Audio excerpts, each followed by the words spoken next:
Alfred de Vigny, que dizia que uma grande vida é um sonho de juventude realizado na idade madura. Tá certo? Sonhos de juventude todo mundo tem, tá certo? Mas por não ter se colocado esse sonho claramente para si mesmo, você não consegue transformá-lo num projeto operacional. E não transformando num projeto, você não vai poder fazer as negociações que serão exigidas pelas diferentes situações. E o seu sonho, seu objetivo acaba se apagando, acaba se dissolvendo no meio da multiplicidade das situações vividas. Porque aí se trata efetivamente de um confronto entre unidade e multiplicidade. Quer dizer, você tem, na medida que você tem esse objetivo e você consegue desenhá-lo, perfilá-lo como se fosse uma imagem unitária, então este é o fator unificante da sua vida, né? Pelo menos é o fator unificante da sua vida consciente.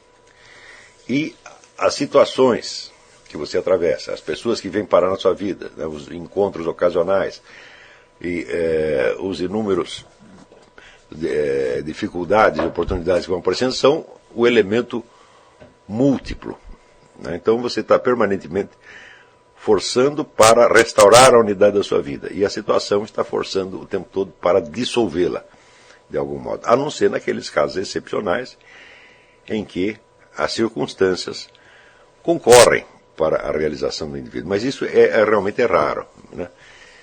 Em geral, elas nem concorrem e nem atrapalham. Em geral, elas fazem um meio a meio, tá certo?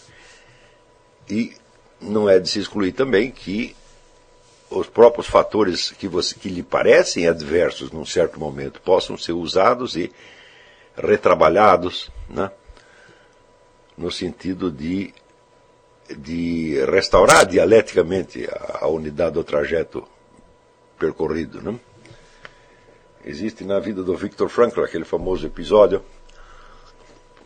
em que ele não sabia se saía da Alemanha para ir estudar nos Estados Unidos, era o que ele queria fazer, ou se ele ficava com os pais dele que estavam muito velhinhos. E nesse ínterim houve eu não lembro se ele encontrou uma igreja em demolição, ou se tinha caído uma bomba na igreja, não lembro exatamente o detalhe, mas a igreja numa sinagoga. E ele no chão viu uma pedra, tinha caído da sinagoga, e na pedra estava gravado o mandamento honrar pai e mãe. E ele entendeu aquilo como uma mensagem de Deus para que ele ficasse com os pais. Ué, ele ficando com os pais, foi ele mais pai, todo mundo, para o campo de concentração. Então, poderia parecer que dentro do projeto de vida dele,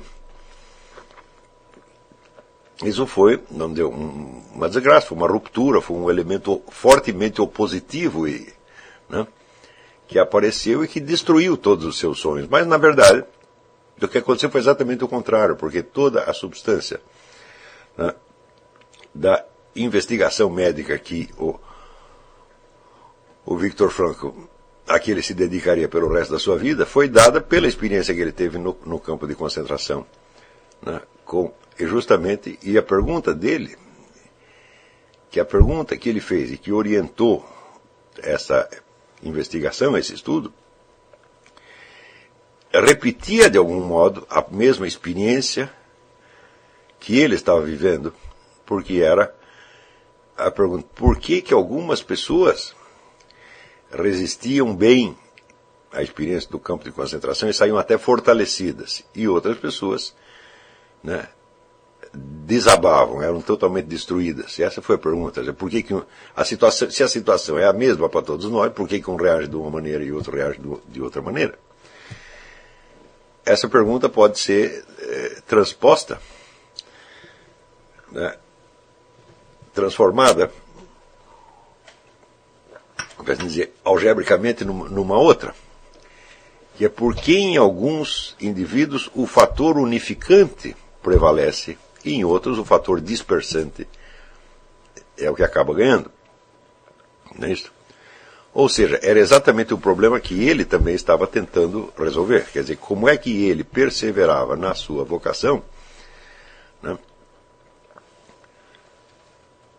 numa situação que parecia não só hostil, mas absolutamente antagônica. Como é que o sujeito vai poder se realizar como fazer uma carreira médica, né, dentro do campo de concentração?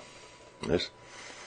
A carreira de cientista, de acadêmico dentro do campo de concentração seria impossível, mas, na verdade, o que parecia o seu mais oposto, mais hostil, acabou não só ajudando, como dando a inspiração para ele. Então, isso aí mostra que se você estiver firmemente disposto a ser quem você quer ser, e se você não ficar contando sempre com circunstâncias favoráveis, mas você aceitar de bom coração as circunstâncias desfavoráveis e tentar sempre integrá-las, negociar com elas, não brigar, entendeu? Não forçar, mas negociando com elas e integrando, entendeu? Você acaba absorvendo todos esses elementos.